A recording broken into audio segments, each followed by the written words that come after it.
বিদ্যাসাগরের অতি বিরল উজ্জ্বল চারিত্রিক গুণাবলী, যা আজও আমাদের সকলের কাছে। বিশেষত যারা যথার্থ বড় হতে চান তাদের অবশ্যই অনুসরণীয়।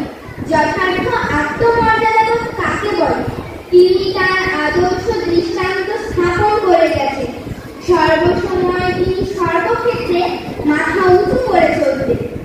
কোনোদিন কোনো কারণে কোথাও এতটুকু মাথা নিচু করেননি। সেই সময় কলকাতার অনেকেই ব্রিটিশ শাসকদের কাছ থেকে নানা অনুগ্রহ পাওয়ার জন্য তাদের তোয়াজ করে চলত। বিদ্যাসাগর ছিলেন সম্পূর্ণ বিপরীত। সংস্কৃত কলেজে অধ্যক্ষ থাকাকালীন বিদ্যাসাগর হিন্দু কলেজের অধ্যক্ষ কার সাহেবের অসম্মানজনক আচরণের সমুচিত জবাব দিয়েছিলেন। সেই কারণে আমরা প্রায় সকলেই ছোটবেলা থেকে জানি, কিন্তু তাৎপর্য বুঝে তা থেকে শিক্ষা নিয়েছে কয়জন?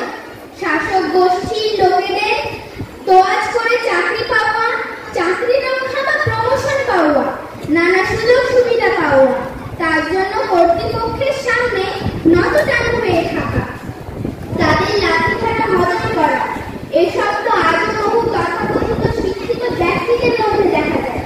আর সেদিন ব্রিটিশ শাসিত ভারতবর্ষে বিদ্যাসাগরকে ট্রেনের সাথে কার সাহেবের সামনে টেবিলে চটি জুতো সহ পা রেখে তার অতি অভদ্র ব্যবহারের জবাব দিয়েছিলেন। কারণ কার সাহেবও ইতিপূর্বে হিন্দু কলেজে বিদ্যাসাগরের সাথে এই আচরণই করেছিলেন।